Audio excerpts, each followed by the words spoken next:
Welcome to X-Files Podcast, a podcast about breakups, broken hearts, and moving on.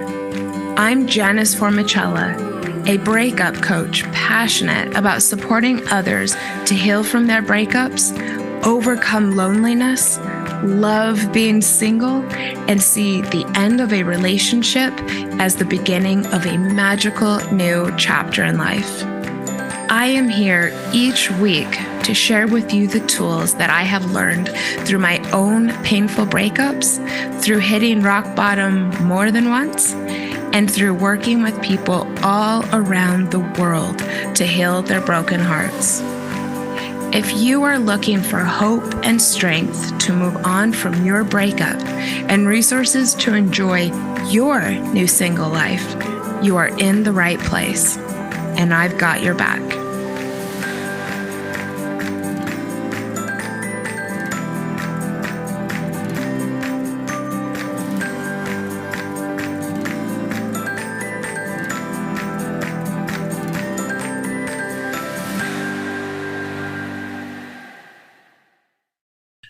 You ready? Scene. Okay.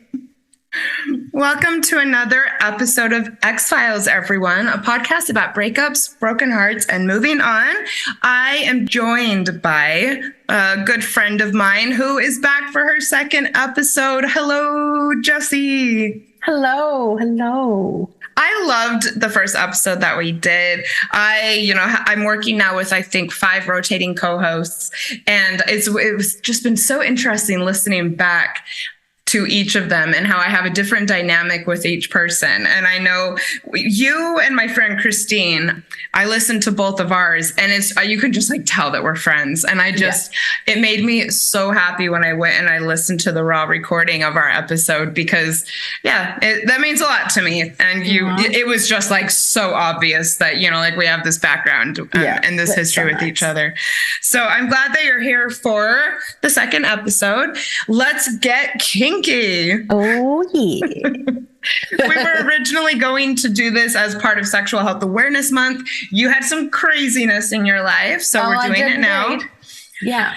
Mm-hmm. So thanks for the patience. I'm sorry about that, but yeah. I mean, look, kinky does not have to be confined to Sexual Health Awareness Month.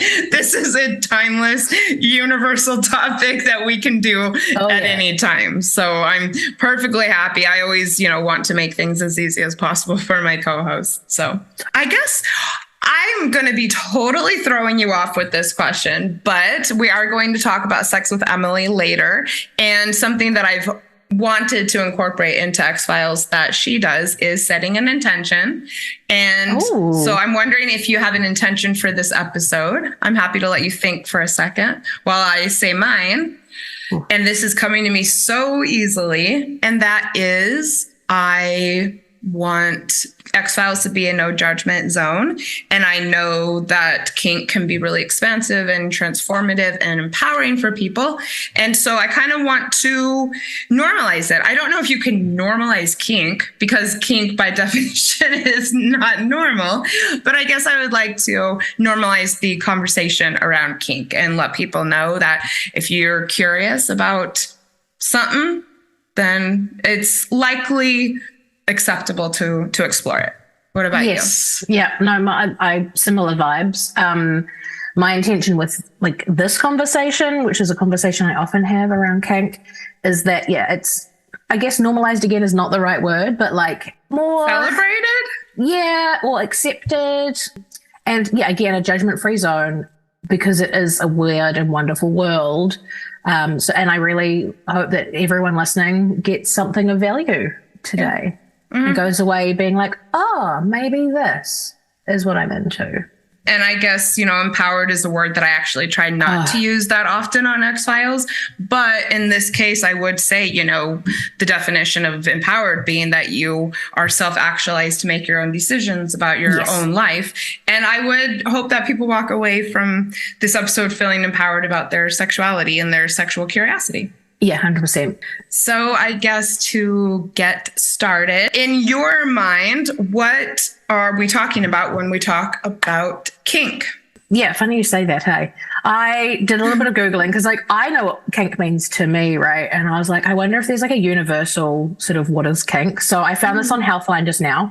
It says, while the word kink doesn't have a medical or technical definition, it's generally any sexual practice that falls out of convention, commonly considered acts such as loving, touch, romantic talk, kissing, vaginal penetration, masturbation, and oral sex. So kink itself refers to anything that bends away from the straight and narrow, though there is a few categories that commonly fall under the kinky sex umbrella, which I'm sure we will get to. Okay, I love this. Kinky sex umbrella. I know, right? I prefer the kinky sex umbrella. Oh my God. I love that so much. So I am going to defer to Jess here and there, just because it's not just that you have more experience, but you're also kind of making this a part of your business. And so I am happy to, consider you to be more of an expert than I am. And also I think you've just generally studied it more. So we're talking about what kink is. Do you think at all, and I mean, can we even answer this, or is it necessary to answer what kink isn't? Yes. Okay. Yes. Okay. So because I've heard, for instance, people say as long as everyone's consenting, then it doesn't matter what you do when it comes to kink. And that's the big thing, right? So consent, it really annoys me when people like consent is sexy. I'm like, no, consent is mandatory. Like let's move it away from being sexy because like it's needed. Like you can't do anything without consent anywhere in life. So what kink isn't, I suppose, in that respect is abusive behavior or abusive relationships or, again, anything that you're not consenting to.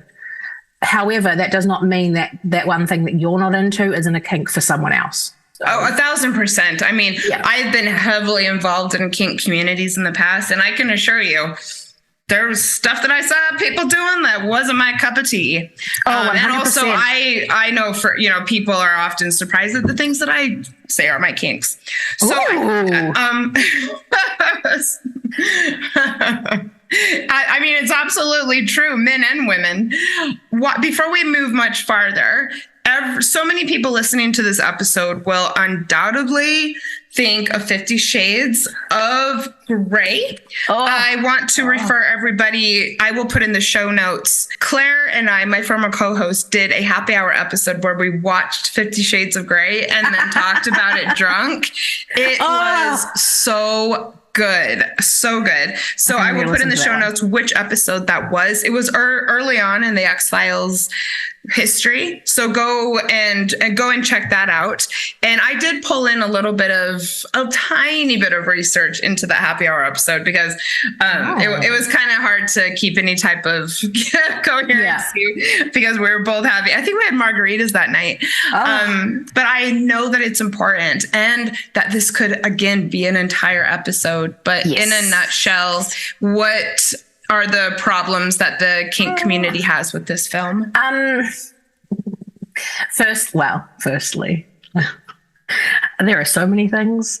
One, you should never try to change a person, right? Him or her, because basically at the end of the book, she's trying to fix him and be like, oh, it's all psychological damage, which I can get to later.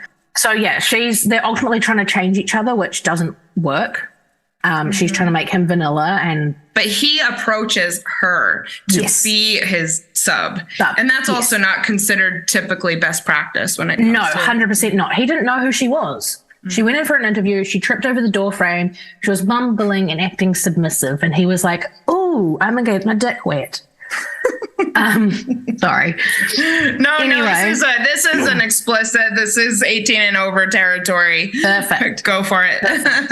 Anyway, if he wasn't a rich, handsome billionaire, he would have been a stalker. Yeah. The fact that he finds out where she works and goes to her workplace and alludes to shit he gets up to, because we all know what he's buying in the thing is to kind of go in his red room of pain. He stalks her. Yeah. If that was some guy in a trailer park, different story, man. That'd be like the Dharma series or something. Which I just got done watching and I'm so on fire about. And also I think it's important to put out there that typically best practice when it comes to BDSM is creating scenes that are contained. And he was trying to more or less kind of like take over her entire life and make her just like generally submissive to him in all aspects of her life. He wouldn't let her go on a plane ride without dominating it. There was never like, I want to have this scene. I want to have this experience with you. These are the agreements. He just comes in and just starts, being really abusive and domineering. Yes. So there are such things as 24/7 relationships, right? So people do live in these relationships or dynamics where the dominant and the submissive live inside of that 24/7. But again, everything is agreed upon. Everything. Whether it's they get to choose what they're wearing for the day or whatever, but it's agreed upon by both parties. And that's what's missing in that, right? She didn't agree to this. She just kind of like went with the flow. She was a bloody virgin. She didn't know shit about shit. Like, how is she supposed to make informed decisions when she literally didn't know anything about life? And I mean, they did have the scene where they were reading the agreements, but God. Yeah, that was cringe central. We'll come back to this because we could have an hour-long conversation about this. Honestly, film. It's a whole episode on its own. So I just want everyone to know this is not a healthy example of kink. The one thing that it did do that was good was sort of opened the door, I suppose, for a lot of people who didn't know about this or had an inkling about what maybe they were into, and like pulling this into the eye of like the general public, I think opened that up to people to kind of start exploring. Well, and they were huge movies and got people excited about the fact that this was in the mainstream, which, that absolutely serves a purpose. Yeah. Just like all of the examples of polyamory in the media. God, we'll do an episode on this. There's some problematic shit in a lot of the portrayals. And it got it into the mainstream and got people realizing that this is a lifestyle that more people are living than you think. Yeah. So to be continued. Yes. Everybody has a first story about kink. And I guess what I would love to hear from you about this, because now it's become crucial part of your identity or an integral part of your identity. Would you say that? It really has. When I sort of originally got into all of this, I thought I could sort of like leave it behind. I had relationships with people who weren't kinky and but I figured out later down the track that it's part of who I am, so I can't. But my first experience, I have two first experiences as a sort of. So my first ever experiences, I went on to FetLife, I think. And it was like a mini expo day, I suppose. And I went along and it was kind of cool and whatever. But this guy that I'd met when I went to rock dancing got really weird. And so I backed away completely from anything because I was like, if this is what kink is, I don't want anything to do with it. It was creepy and odd. Okay, hold on. So you just happened to find this event?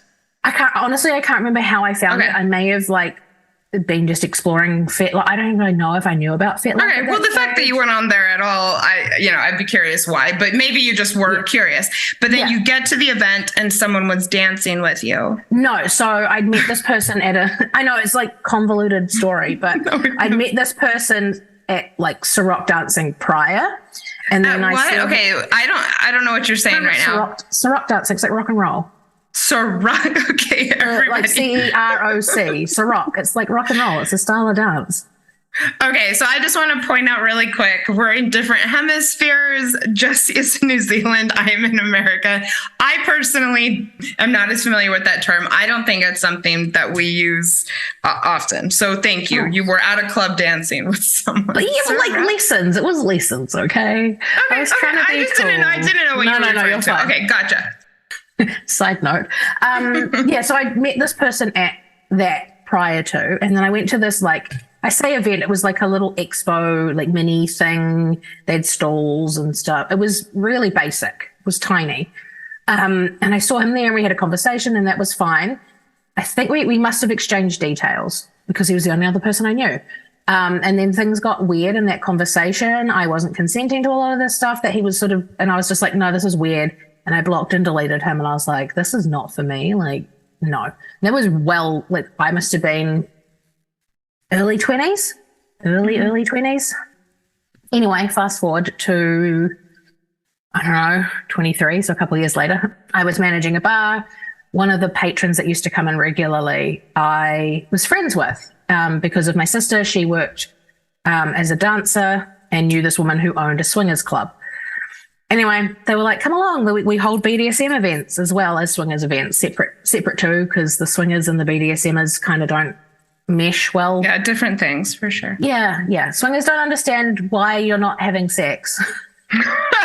Like, totally. Yeah, yeah, you're right. I mean, it's important to make the distinctions. I mean, kinky is an umbrella term, but certainly people, some people do everything, but you find what your preference is. And it doesn't have to end in sex. Doesn't have to be sexual at all. Yeah.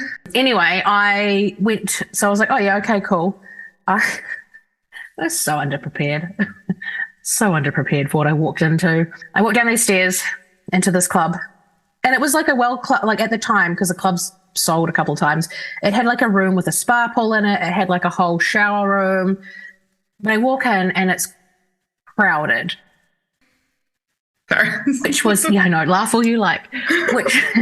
And I'm here, this is me in jeans and a t-shirt with a skull on it, because I'm like, oh yeah, I don't know what to wear these. No one told me.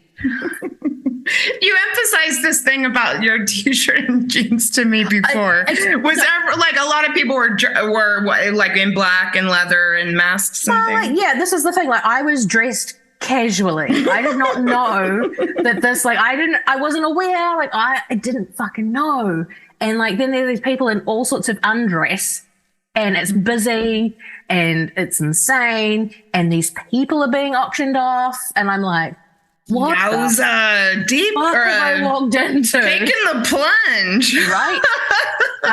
One of my good friends, actually, her and I, that was our first, like, both of us. I didn't know her at the time, but we figured out later on that both of us, it was our first event. Oh, wow. Yeah. But fuck, it was hilarious. So there's me sitting at the bar, and the guy who was organizing it was like auctioning off these people. So disclaimer, they were not auctioning it off for real money because that's illegal. They'd made up like a currency. So with your entry fee, you got however many, and then you could like pay for more, or you could like bribe the bartenders and some of the staff and stuff to like give you more.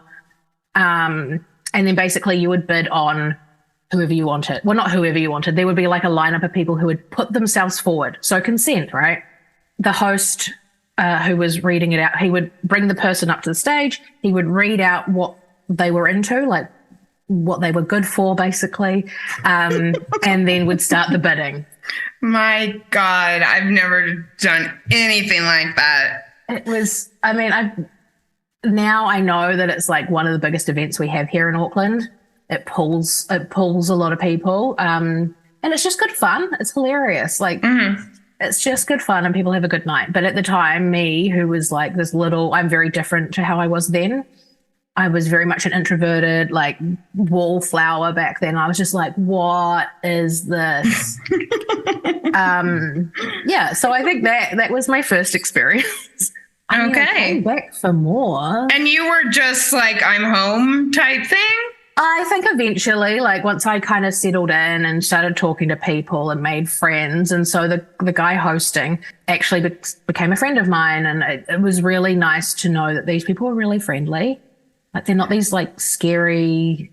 I mean, they're out there, don't get me wrong, but the majority of these people are lovely. They're just other humans. You know what I mean? Like, they're just other regular people. I do know what you mean, because I've been around it as well. So I had, I guess, several firsts as far as kink goes. As I said, I'm nowhere near as, integrated into kink lifestyle as you are. But shortly after my divorce, it was when I got online for the first time, and I was on OkCupid, I believe, and I came across this very compelling profile of a couple. And I don't know, I was, I'd been married for a while, or with the person for a while. And I don't know, I was just ready to let loose and experience life. I got married in my early 20s, and they didn't show their faces, but they're just like, we're looking for a female playmate. And I don't know what it was. A unicorn? Yeah. And I actually, and we can do an episode on this too, but I actually enjoy the unicorn role. And I know that people have lots of issues with it, but for me, that's like kind of my jam. So I totally get the politics around it. But I will also say that there are some of us out there that revel in that. And that's what I want to make clear whenever I talk about unicorning is they're rare, but they're out there. There are people out there who enjoy unicorning. I love the attention. I love the role. I love the no strings attached thing. There's lots about it that I enjoy. And so, I got in touch with them and I ended up, having kind of an ongoing thing with them for several months. It was my first time exploring any type of threesome situation at all. I always liked power play. That's partially because I'm like type A, like to a fault. Well, no, I shouldn't say that. I'm very type A. I like to be in control of things. And so to be able to release and have someone control me instead of me controlling everything, I find very soothing. Same. I'm the same. I'm self-employed, I think, as well. Like we're just in control of everything, right? So it's nice escapism to not be in charge. It feels great. And also knowing that someone wants to give that to you, I find very, very exciting in my life. But I've always felt that way. Even in my marriage, I would try to, and I didn't know it at the time that I was doing that, but I would try and kind of finesse the situation so that I felt like I was being more or dominated than dominating. So I really lent into that. And also one thing I like about the unicorn role is I'm the oldest of 7 children. And so having so much attention on me is something that I felt like I was always craving. And so that's very, I guess, therapeutic or just satisfying to me. Yes. To be the center of attention. So I really liked it. Then for a couple years there, I wouldn't say it was something I really kept in my life. But then I went to Australia and I got involved with a very experimental community. I was into 5 rhythms dancing, and lots of very experimental people were also in that community. And I want to be really careful about telling this part of the story because I had one of the situations where someone sought me out. And I know now because I've gotten much more educated about BDSM that there were some things that I probably would have had my eye out for or been aware that weren't as healthy. And that is certainly how it ended up going. Yeah. I mean, at the same time, it was expensive for me. He saw me at a 5 Rhythms event, was taken by me, went back onto the Facebook page, went through everyone who attended the event, got in touch. It was pretty full on. It was. It's like 50 Shades of Grey shit. It was a little, to be honest, but I mean, he communicated with me about what he had in mind. But I know now that you don't necessarily seek someone out for this. He didn't know me at all, but I did end up kind of getting into an agreement with him for a number of months. That was very interesting, and through that, meeting people, and that was my experience. And when we stopped seeing each other, I was pretty integrated into that world in Melbourne and continued to explore things, which I thought was great. Currently, I'm not in a community, I'm new to Denver, like many people know, and but it lives inside of me. There'll be groups though, like if you're on FetLife. Are you on FetLife? I don't know. No, I'm not currently. To be honest, I am so busy that I actually often forget. And then sometimes when we talk, I'm like, oh yeah, I got to go on there. And then I don't. Well, here's your assignment. Yes. Okay. I'm happy to report back about it during our next episode. I did have quite a bit of experience with Shibari. I absolutely loved it. I was suspended at a club once and thought it was a gorgeous experience. I have done other things that I'm not leaving behind me anytime soon. No, Shibari is like, I love the feeling of rope. My favorite thing. Well, when you come over to New Zealand, I have some people I can introduce you to. I'm with you. I'm with you. Nothing shatters your life like a breakup, and the pain of a broken heart is real. I know that it seems impossible right now, but there is hope, and there are ways to heal. I would love to work with you one-on-one to heal your broken heart and put your breakup behind you. My personalized coaching programs are designed to pinpoint what will be most effective in helping you to move forward and make this breakup a part of your past. I believe in you. Message me at xfilespodcast@gmail.com or on Instagram at xfilespodcast, and let's connect about creating a magical plan of action for you to enter 2023 with this breakup in your rearview mirror. So we talked about a few different types of kink, or a few different kinks. We've alluded to them at least. Yes. And I know, there's so much out there, and it's like technically impossible to even cover all of it.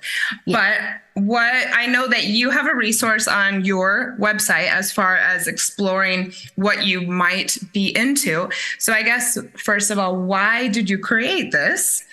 And, why do you think this is important for people in the first place? And then how did you come up with the content?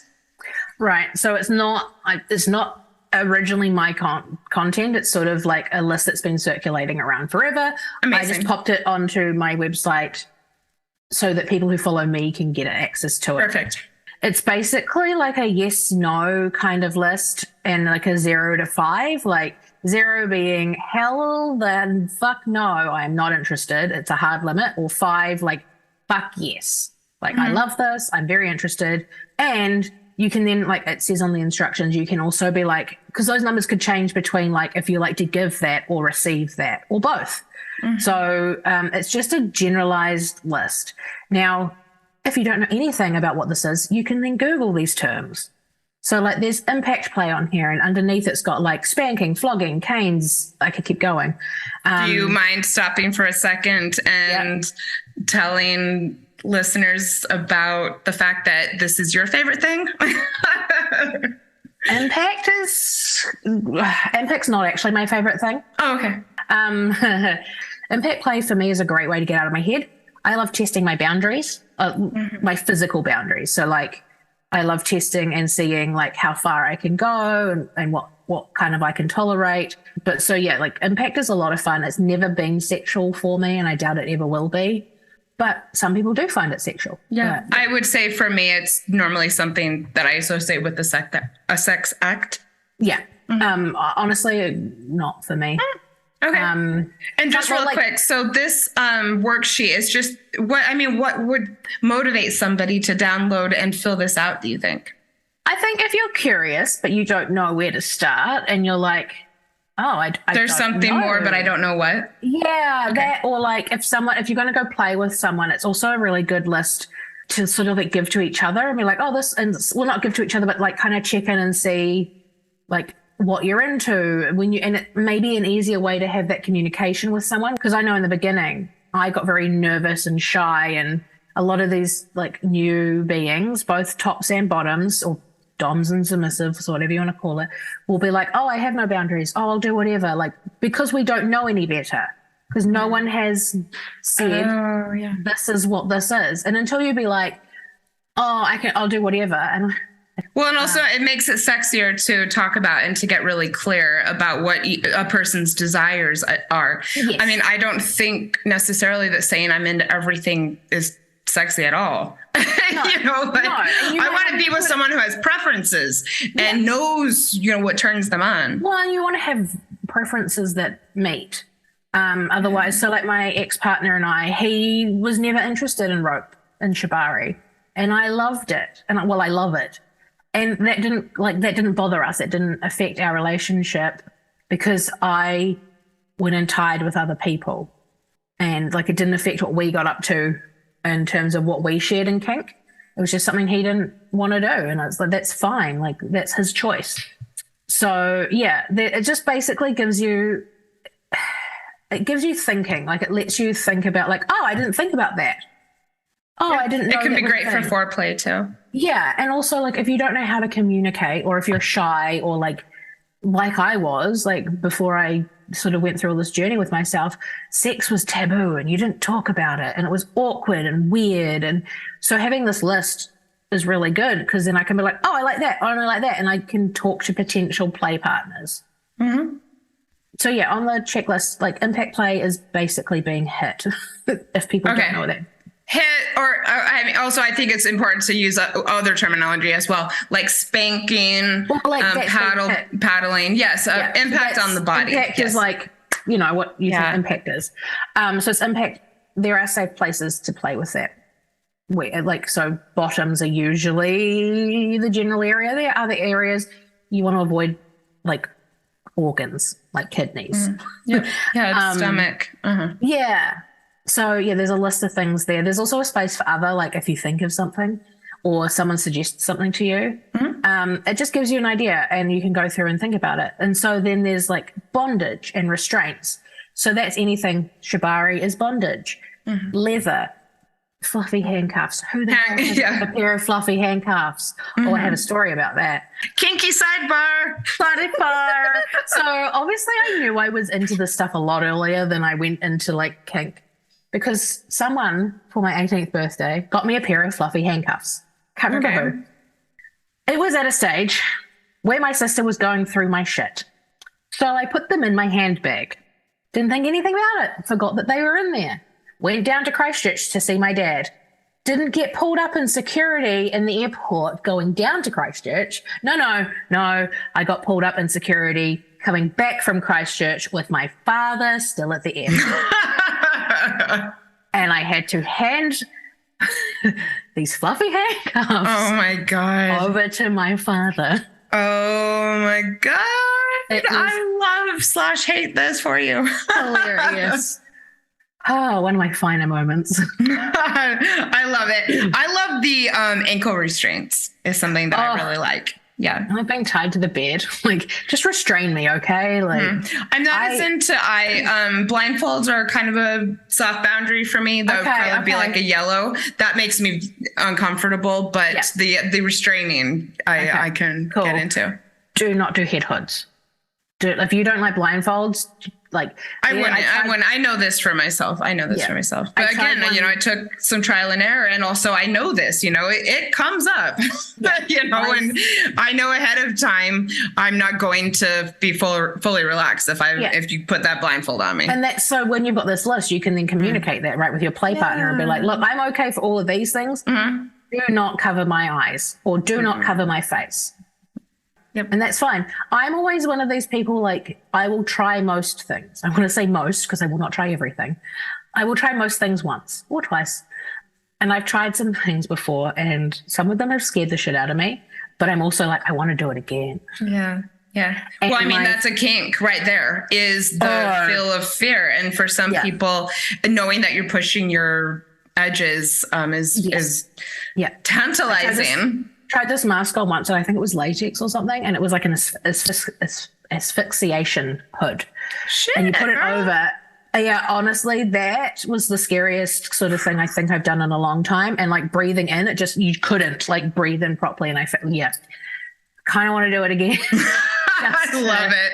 Just to try it out again. But anyway, we're moving on. So sensation play. So what is sensation play? I think it's important that we're going through some of these things because some people don't know what it means and they don't know what's available to them. Yeah. So talk to us. What does this mean? Sensation is one of my favorite things to receive and give. I top in sensation. I don't top a lot, but I do like to top in sensation play. Sensation is about feelings. So it works really well with the blindfold, but you don't have to be blindfolded. Often it's sort of like things like running fingers up the body or feathers, or so like sensations of things. So that can be ice, wax, got to be safe with wax, scratching, tickling, biting, licking, hair pulling, massage.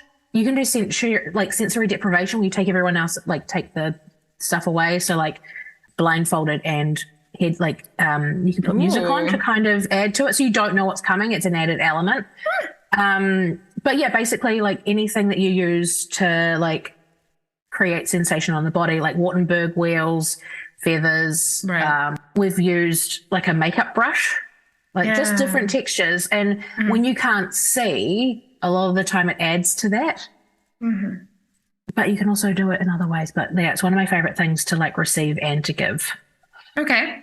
I like the ice cube action. I mean, I know that's a little pedestrian, but I enjoy ice and then wax. Yeah, I love wax. So when we're saying wax, I enjoy actual candle wax. So, there's candles that are especially made to be applied topically. And I love that because it's hot, but it's not like too hot. So it's, Yeah. So don't go to the $2 shop. Do not buy candles from the $2 shop. Do not use these wax because they've all got different melting points. So soy is really good, I believe. Paraffin, like soy is the best. Don't go and use the stuff that you get from get candle. Go to the sex shop and get some candles. Have someone help you pick something out. Yeah, even those can be relatively hot. Like the it's hot, but I mean it's not going to damage your skin. Humiliation mind games. What are we talking about here? This is on every list. I think this is misunderstood. And so, just in a nutshell, it's also very complicated. So, maybe if you can just tell us in a nutshell what this kink means. This one's the mind games is a thing. I love mind games. I don't like humiliation and degradation. And everyone has a different level of what they like. So that could be like teasing or tease and denial, verbal humiliation. That could be like objectifying someone. It could be dirty talk, it could be degradation. So everyone's different into what level they'll enjoy. Personally, I'm not a fan of like being humiliated. And you can do public humiliation as well. It's such a broad thing. Yeah. So, and this is why sometimes, this is definitely not my cup of tea either, which I discovered when I was having this agreement situation. But this is why it's good to find the clubs, to find the communities, because you can go and experiment with some of these things in a safe space where other people are also experimenting with them. Yeah. And it can it can be good to see how you feel when you're in a place that's accepting of these things and then go from there. Yeah. I don't mind some dirty talk in the bedroom. It doesn't really. Oh, I demand it. See, we're so different. So would you say that dirty talk is a fetish or a kink? And then what's the difference? It's a kink. Well, a fetish basically means you need that thing to get off. Oh. Whereas a kink is just something you're into. Like a foot fetish is someone who needs feet to get off. Okay. But I mean, I guess we are different because I don't know there's probably many reasons for it, but just use your words with me and oh boy, it's on, baby. It's on. I thought everyone liked that. I get distracted. I don't like it sometimes. I'm like, shut up. I'm trying to focus on my orgasm. Okay. Oh no, not at all. I'm like, say more. Don't be quiet. Shut up. What about role playing, Jess? Role playing. Good old role play. I've never been good at this. When you go to school and they're like, we're going to role play this. And I'm like, but why? Or like when you're trying to learn sales and stuff, they're like, so we're going to role play like you pretending to call a client. And I'm like, but this is just awkward. Yeah. And a lot of people say that it makes them laugh and stuff, but a lot of people also get really, really into it.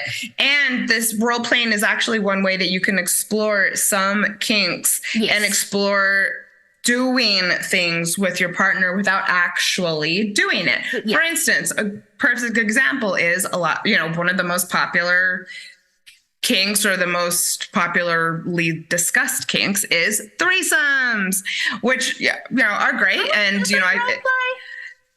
No, hold on. No, okay. But you can role play having a threesome with your partner if you aren't quite ready to do that. For instance, if you were with me and my friend, like what would you do right now? And kind of play it out without actually doing it.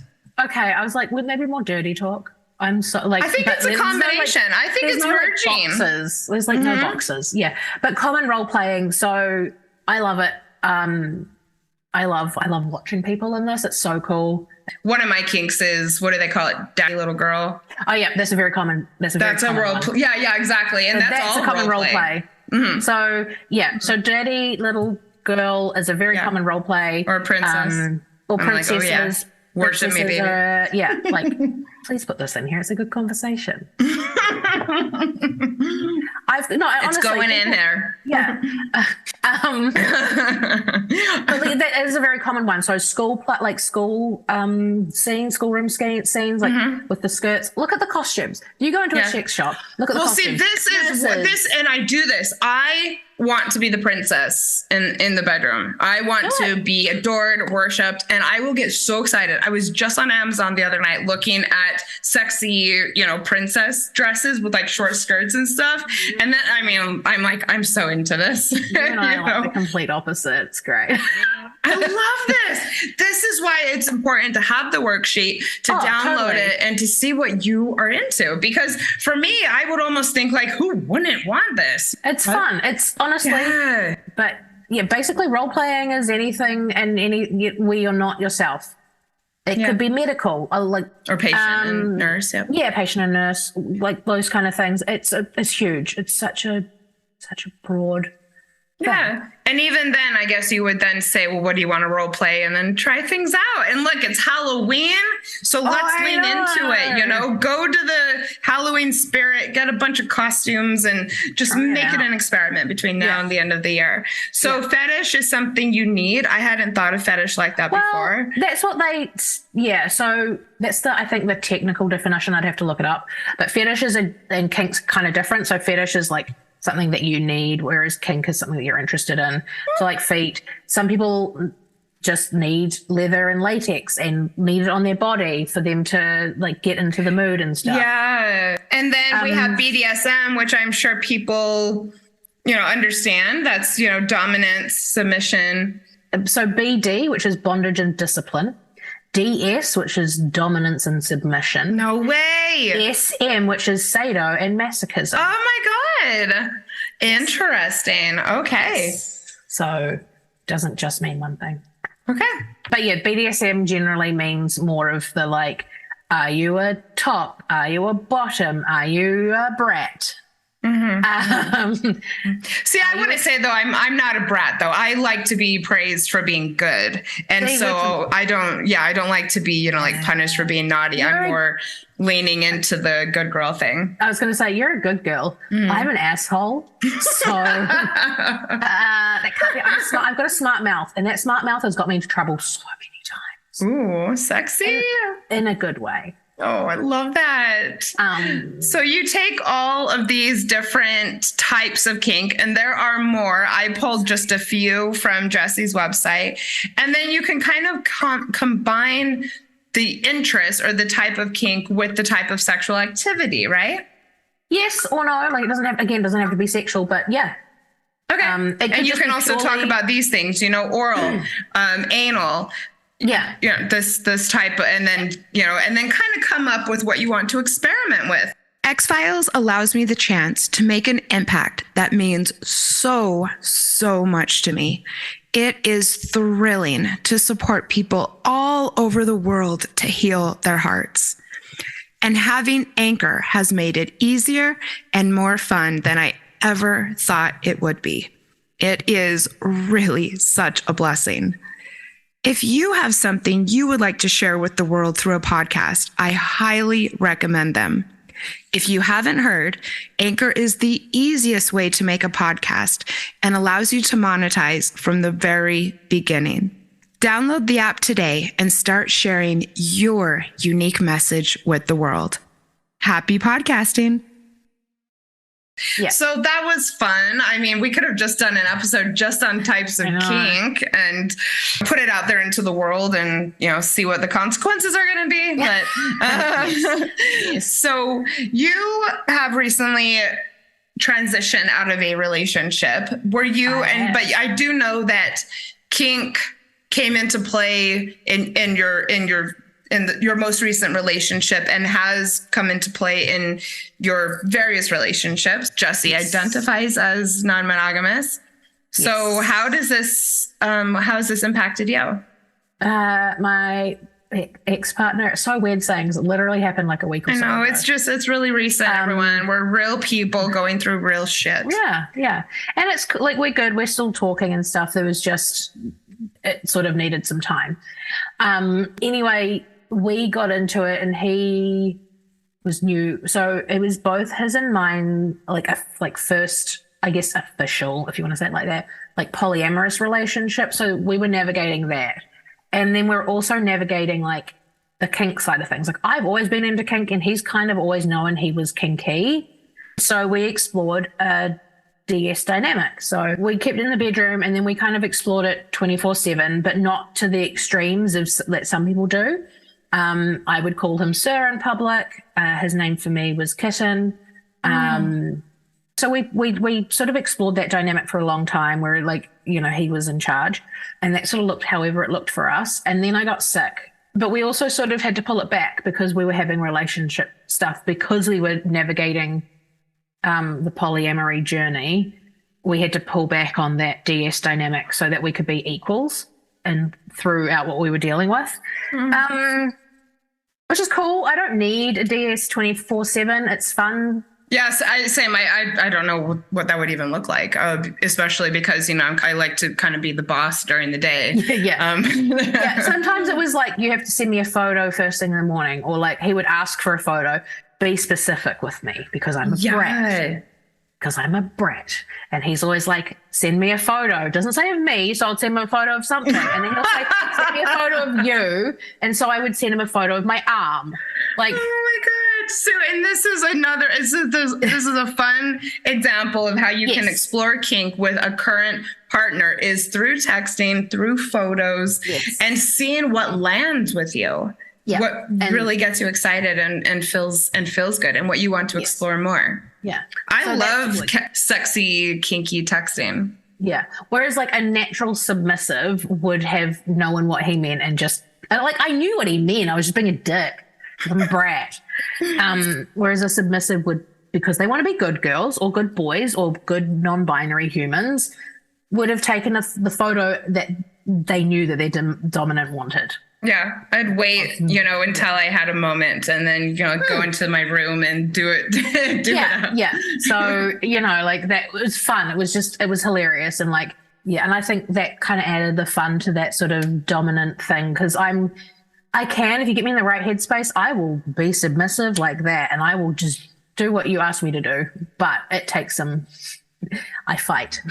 Oh, it's so cute. Yeah. So yeah, it was lovely. It was sad that, you know, obviously it had to end for a bit and it didn't work out, but relationships, you know, come and flow or the ebb and flow and things sometimes run their course. Yeah. When I left my last partner, and I think I spoke about this in the last episode with you, was when I decided, because we were monogamous and he wasn't kinky, it was when I ended that last relationship that I was like, that's it. I can't not have kink in my life. So my partners going forward have to be into it, and have to be on that non-monogamous scale. Yeah. Yep. I'm learning more that's important for me as well. So Jess, this has been so much fun, but let's talk about how to get started, especially maybe if you're seeing someone or if you're in a relationship. And that's only because I pulled a great article from sexwithemily.com that gave 5 simple / practical steps as far as getting started with your partner with kink. So it's one of my favorite podcasts. When it comes to normalizing the conversation around sex, she does it better than anyone. She's absolutely brilliant, so articulate, so smart, and so kinky. This woman gets down. I know, but you're listening to it and there's nothing dirty about it. It's just like having a grown-up conversation about these things that we all think about, we all go through. So she has an article called 4 Easy Steps to Start Exploring Kink with a Partner. We'll just go through these really quick. Yes. Number 1, have an open conversation. Emily says, the first step is always to have a conversation. Your sex life won't change unless you talk about it. But once you start getting into the habit of talking about sex as casually as you discuss the weather, it'll become much easier to approach awkward or challenging conversations. Oh, can I just add to that a little bit? Oh, you can add to it a lot. Like, honestly, everything is solved in communication. Everything. Yeah. So if you're not having a conversation about it, it's not going to happen. And no one is a mind reader. Do not think I was your just going to partner's a mind say, we reader. like to think that we're going to magically find some lover who's just going to create these scenes for us and just, tell us we're a good girl just because he knows I like that. I mean, that's the dream, right? But it's never going to happen because unless you do find a mind reader. Well, also, when you ask for what you want, it makes it sexier to know that someone's going to go out of their way to give it to you. Yeah, and that's the thing, like and compromise, right? Like you guys might have different ideas on what something looks like. Good point, especially when it comes to something like sex. We've each had such unique individual experiences before we met each other, and when it comes to sex, it's an open, wide world with no end in sight. Exactly. So it's really important not to make assumptions. Yeah, and so I guess that leads into that second point, right? Which is like find common ground. Yeah, which you can't do without having communication. Mm-hmm. And if you don't know where to start, have a look at that checklist. Yes, that might I'll link to it. Yeah, it's a free resource. I'm pretty sure you don't even have to give me your email address for that one. You can just take it. That's how passionate I am about this. Like, it's free anyway. Like, you can go search it and you can find it anyway, but I just wanted to give people access to it. Yeah, and then from there, you start small, right? And you just want to play. Yeah. I mean, there's so many little things that you can add in that, things that you've never done before, like the ice cube, like new lube, little things like that. And I would recommend, obviously, because they're scenes, so this should happen anyway, but schedule time. Schedule some time where you're like, okay, we both like the ice idea or the temperature play idea. Okay, cool. Let's schedule a time where we can explore that and then do it. Because otherwise it's like, you don't want to just throw it at someone when you're in like the middle of sex. Again, everything has to be consented to before. Like when you create a scene in kink, everything is talked about before and consented to. You can't just throw stuff in the middle of a scene. Like if you've consented to, say, being blindfolded and having temperature play, and that's it, you can't then just in the middle of it going on add, say, a whip. Or calling someone names all of a sudden. Like anything. And because people are already aroused, they can't then give proper consent. That is such a good point. Can you say that one more time? Because someone is already aroused and they're already in that headspace of yes, more, they can't actually give proper consent. It's not real consent, because then after the fact, they might, once the come down happens, they might be like, oh shit, what if you had agreed to butt sex and you're not into butt, like you didn't actually want to, but they coerced you into it? Well, this is why the texting can be so useful, is because you can get consent, you can talk about consent, you can talk about what's coming that night in a sexy way, so that both parties also have a chance to think about it before it happens. Yeah. And you can also, like, even if you're talking about it, again, I'm just going to use anal because like that seems to be one that a lot of people can either be like yes or no for. You can still change your mind. You may in that sexy text and be like, oh, I can't wait, blah, blah, blah.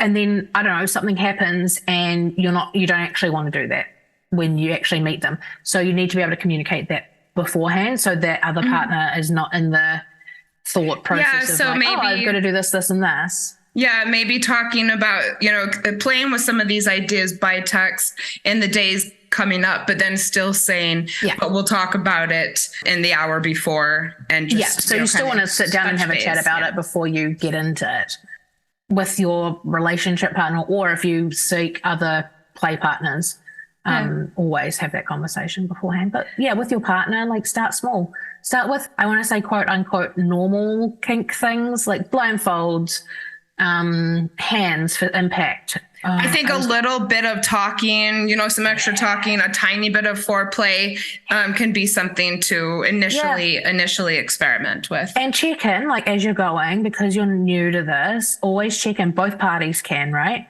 Particularly, and just be like, is this okay? Mm-hmm. Did you like that? Or that, I think, is a really good way to find out what you want. And I wish I knew this back in the day. Like, I wish I had this knowledge that I have now, because I just kind of went along with stuff sometimes. Yeah. Girl, I did it as well. I'm sure many people can absolutely relate. That's a topic for another time. But we're empowered now. But yes, absolutely, I can relate to that. Another tip that Emily gives: a little bit of pain. If you're looking to explore kink for the first time with a partner, maybe incorporate this. She says, don't let the word pain freak you out. A little bit of pain can be a great thing. Plus, your pain tolerance goes down a bit when you're experiencing sexual pleasure. Yeah, it does.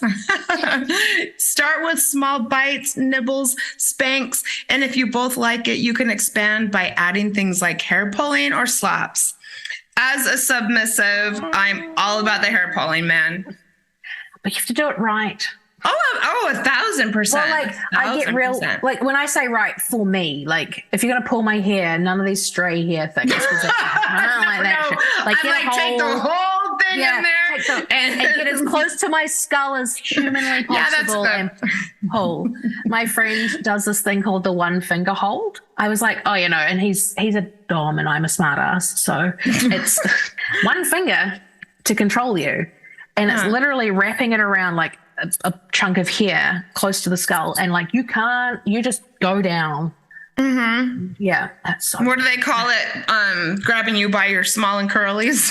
yeah, literally. Oh, yikes. Okay. It's good fun. But yeah, like pain, a little bit of pain. But I love biting. Biting is like yeah, I want to say it's much for me. I like the spanking and the hair pulling for sure.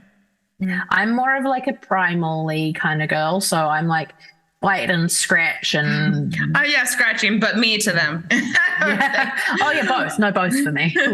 So that's, I think, a little bit of pain. That's kind of what kink is, right? Mm-hmm. A little bit. And the next tip Emily gives is also pain related. Explore butt stuff. This is a gateway to kink. Well, it can be. She's giving suggestions for getting started. Okay. I was like, I feel like butts, I'm going to read it in a second, but I feel like butt stuff is kind of polarizing. I feel like you're either a fuck yes or a fuck no. And it's very hard to I would say I'm in the middle. I find it very hard with a fuck no person to kind of convince them otherwise. Okay, but butt stuff isn't always full-blown anal sex. It is sometimes just dabbling in the back door.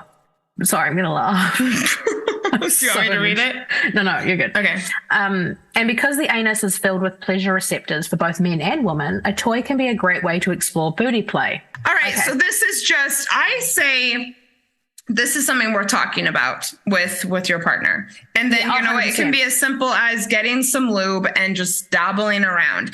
And again, these are just ideas if you've never really explored kink before. This just is the pinky. Just the tip of the pinky. Yep. It's actually really, because I love butt stuff. I'm a whore for butt stuff. I'm saying this online knowing that like my mom and my dad are probably going to listen to this at some point. Oh my.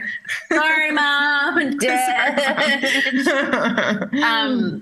But like there are so many like pleasure receptors around the entrance. Well, and there's lots of possibilities as well, as Emily says. It's not necessarily the full-blown penetrative act. And it just could be massaging that area. I like butt plugs. Personally, that's my thing. But like the smallish ones. So exploring butt stuff, another starting point. And finally, Emily says, implement safe words in aftercare. Jessie and I are going to discuss this. We are actually going to do an entire episode on this upcoming or forthcoming. Emily says, if your kink includes BDSM, you'll definitely want to incorporate some safe words. Safe words are a way of letting your partner know when you've hit a boundary or trigger and you want them to stop. You might also use the light system. Green means you like what you're doing. Yellow means you're enjoying it but a little nervous. And red is full-blown stop. So it's good to just have these agreements ahead of time and to talk about this, because if you're exploring kink for the first time, or even if you're 5 years in, you will feel more safe if you know what your boundaries are with the other person and you know that you have the ability to stop or start whatever it is that you've found yourself again, I always have a million things to say about this, always. Well, what is aftercare, Jess? Well, aftercare is care after a scene. It brings people back into reality, right? It's basically, in both parties, often this is a common misconception that tops don't need, or dominants don't need aftercare. They do. And not everyone needs aftercare. Some people are fine. But basically aftercare is sort of bringing those people back into reality, because obviously a lot of those scenes are not how you would act in real life. A lot of things you can do is like make sure people are getting water, are warm. Some people like to be cuddled. You also want to look out for people's blood sugar levels, so getting them something like candy or chocolate or something that they can eat afterwards is also really important. And checking in a few days after as well. Yeah. Another thing because it kind of splits into two. There's like physical and emotional aftercare. So physical is that stuff like blankets and cuddles and food. Emotional is checking in and making sure that the scene went how you liked it. But yeah, it's just bringing you back into your body and bringing you back into reality in a nice, calm, soft way. I think it's also it's reminding each other that you're still there for one another. And this is really important, because sometimes when you do a kinky scene, or, you know, like aftercare is not just about kink, but maybe if you've been really vulnerable sexually with someone, it's really good to know, you know, the next day and the next day after that you're not being judged, and that, you know, you've shared an intimate and intense experience with someone, and the person is still there, and that they weren't using you, you know. I mean, I don't know how else to put it, but, you know, I think for women that can be really important. I was just gonna say, not just women, but like it's for everybody. I think it's good to know when you've been really vulnerable and done something a little outside your comfort zone, that, you know, the person wasn't just there for that. I suppose that can go through some people's heads. And I know I've had relationships with people and sexual relationships with people that I haven't necessarily needed that, but depending on the circumstances, I have said, you know, I'd really like us to check in the next day, because I'm feeling so vulnerable about this. And so just, you know, I don't always need the day after text, but sometimes I ask for it. Yeah. I have a friend who I do shibari stuff with semi-regularly. He does not live in Auckland, sadly, which makes me sad, but we did a shoot a couple of weeks ago. So I was doing photography. There was a woman that had reached out to him that wanted to do some stuff, and it was cool because then him and I did some stuff afterwards, and it was really like hilarious because we have that kind of relationship.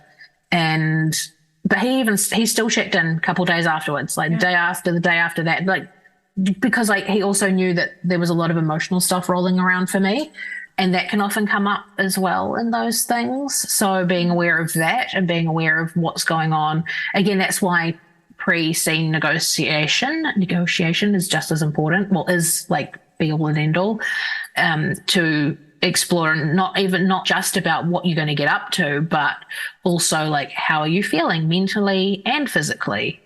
And is there anything we should be aware of, like injuries, or, okay, maybe you didn't sleep properly the night before. Okay, so you're going to be a little bit more tired than normal. You're not going what's coming up for you? Yeah. And so that can then be talked about in aftercare as well.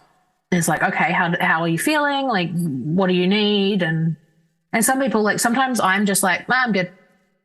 Yeah. And then other times I'm like, I need cuddles. Yeah, same, totally. And we're gonna come back to this. So if anyone has any questions about aftercare, stories about aftercare, please get in touch. We'll integrate it into the episode. What do you think, Jessie, about exploring kink without a partner or outside of a relationship? Do you have any suggestions? Yeah. Okay. So if you're not on FetLife, go to fetlife.com. It's like Facebook for kinksters. That's how I'm going to explain it. It is thriving. It's been around for eons. And you sign up with a username. Don't use your real name. I did. You can change your username like every so often, but just I find people don't know who you are if you change your username. They're like, who is this? And I'm like, we know each other. Yeah. So pick a username, stick to it if you can. And then just get on there. So there's groups you can go and have a look at, because when you sign up, it'll ask you for your area, which is really handy because then you can go and find events and groups in your area of things that you might be interested in. Good things to go to if you don't have a partner, or even if you do have a partner and you're new and you're exploring, you don't even know where to begin, are going to things which are called munches. And they'll often be on events as a munch. And that's basically like a non-kinky catch-up. So it's a whole bunch of kinky people in a non-kinky environment like a bar, and they all just go and they chat and stuff. So it's a great non-threatening time to go in and meet people from the community without the pressure of it being like a play party or something. Yeah. I will say I'm not sure that we use that term here. So if you're an American listener, you might want to look for something like a mingle, a meet and greet, or happy hour. Yeah. I don't know. I just know like commonly on FetLife it's called a munch. But yeah, it could be good to know. Good to know. So yes, going and just simply meeting people. Yeah. Go and have a chat. And then go from there, and you might make friends. Well, not might. You will make friends, unless you're a complete twat. But no, my list. Everyone out there is amazing. You're gonna make friends. Yeah, you're gonna make friends. So there's that. So that's the main one I would go and look at in your area because often it's updated regularly. I know here is it Kiwi Swingers or something is a website, and they often put up there when there are events on as well. But again, those are majoritively swinger events, sometimes BDSM events, but yeah, that would be my go-to. Yeah, I would absolutely say start with FetLife, see how far you get, and also do absolutely look for these mixers and these mingles and these munchers to just go and start meeting people. Definitely, this is a process and a journey, and it does take being involved with people who you trust. So you're not necessarily going to go to a club, and I mean you might, but it's more about surrounding yourself with trustworthy people who you can explore with. I mean, you could throw yourself in the deep end like I did. I've done it a couple times. I've done it a couple times as well. That may be more or less accessible to people depending on where they live. But I mean, it's all about attention. You still have to go online and find where the club is. Yeah, exactly. Yeah, and be safe. And how do you what is there even to keep in mind as a solo or / single person exploring kink? What would you say are 3 tips to keep yourself safe? If you're going to go to a munch, because it's public, you should be okay, right? However, though, it's kind of the same, I guess, if you're going to meet with someone one-on-one, let a friend know. It's the same if you're dating, right? Often you let your friends know. No drugs or alcohol when you play, please. Yeah. I will say, unless, this is your partner who I would say, I mean, a glass of wine when you're about to do some butt play. I mean, no, that's fine. What I mean is if you're going to an event and you're drinking, you become a danger to yourself and the other person that you might want to play with because your pain tolerance goes out the window because you've been drinking. So then it becomes unsafe. One drink is fine, having one to just be social and stuff, that's fine. But if you're actually going to go and do a scene with someone, don't do the heavy drinking afterwards. Don't. I would absolutely say, use alcohol sparingly and intentionally.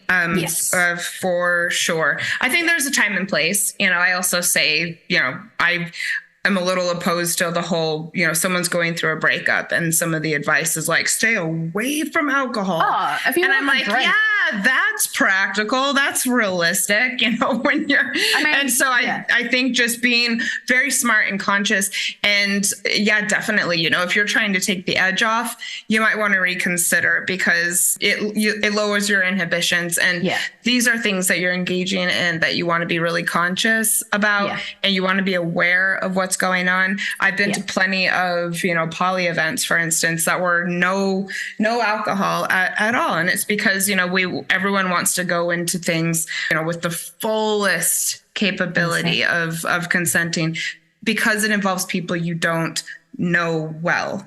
Yeah. So yes. And I think with kink, because it's inherently, there are dangers to a lot of the kinks that people are into. Yeah, that's also another reason as to why, with swinging, I find often people are drinking. And it's just the scene. But you're with your partner. Yeah, with your partner. I mean, you can solo swing. It's a thing. I'm not a big swinger. I'm more of a kinkster. Use those damn safe words. Pineapple may seem like fun, and we may joke in the community about different ridiculous safe words, but my go-tos is like the traffic light system: green, yellow, orange, and red. Yeah, same. Yeah, because it gives you levels, and then you can check in. So if your partner's checking in, you could be like, "Oh no, green. We you know, like we're still good to go," because that's nice to hear as a top as well. So yeah. Yep, I agree with that completely. And then I'll also say use actual protection. Use, and that includes lube as well as condoms. So just making sure that that's should be a given. Sometimes it is, and sometimes it just depends on I just assumed, and I was like, oh yeah, no, don't assume that. Not everyone. I mean, if you're at a private event, perhaps, but I mean, who knows? I'm just saying, have boundaries, and definitely lube it up and wrap it up. And lube is your best friend. For sure. And just something on your website that struck me is that you have all this, these kinky worksheets, but you integrated a lot with self-love. And I don't know, like, what do you have to say about self-love and kink? I think it comes again from that word empowerment, which we love. Also, like a form of self-care, therefore self-love. If it's something you enjoy and it's something that you get a lot of pleasure out of, we should live in pleasure state all the time. Personally. So it's giving you what you need. So therefore you're looking after yourself, and it's exploring areas of you that are there and may not have given permission to in the past. You can see the cat's fighting. I can see your cat in the background. This goes back to something that's been a theme in the show recently, and that is that everyone is responsible for their own pleasure. And that is why I wanted to do this episode, is to empower people that if this is if you have something that you think turns you on, or that turns you on, embrace it and go and ask for it. No one else is going to give this to you. It's up to us to decide what makes us satisfied and happy, and to go out and get it and ask for it. Give it to ourselves, ask someone to give it to us. But it's ultimately, it comes down to you.